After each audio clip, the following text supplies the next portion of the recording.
Hello and welcome to this lesson. In this simple lesson we will talk about the conditional statements in Python programming language to make decisions based on the inputs that we will put before this conditional statement.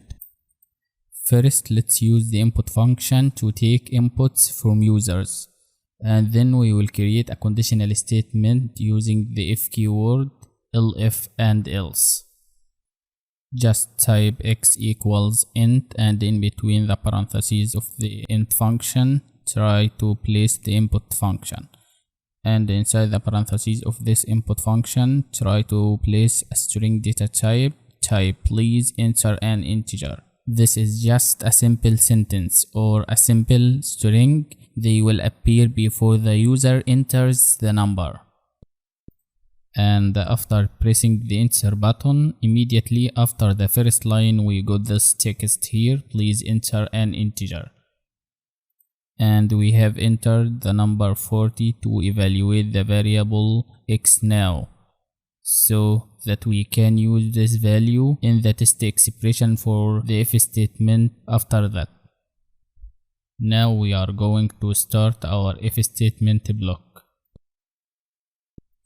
Just type if x is smaller than 0, and inside the block of the if statement type x equals 0, then print negative, change it to 0.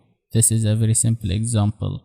If this test expression x is smaller than 0 were true, we will get negative, change it to 0 on the screen.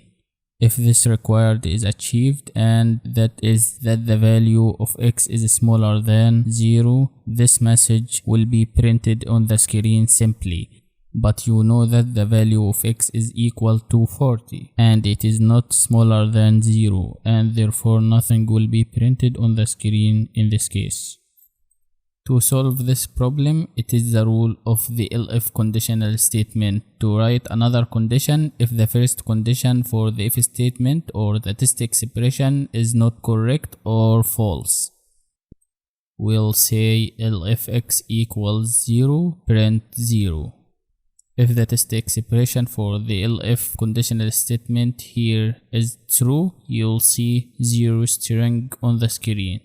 But also in this case the test expression is false because x equals 40, not 0, so we have to put another condition. Now here we will create another elif block. Just type elif x equals 1, and inside this elif block type print single. If the test expression x equals 1 was true, you will get single string on the screen. But also this condition or test expression x equals 1 is false, not true. So you won't see anything on the screen. You won't see single string on the screen. Now let's talk about the else keyword or the else statement in Python programming language. The else keyword catches anything which is not caught by the preceding conditions. And as you can see, all the preceding conditions in this example is false. So if you try to type the else block, it will be implemented or executed simply. Now we will write else, and inside the block of the else type print more. We will get this string more on the screen because all the previous conditions for if and double elif conditions are false. Just hit enter and you will see the output. As you can see, we get more, the string data type that belongs to the block called else.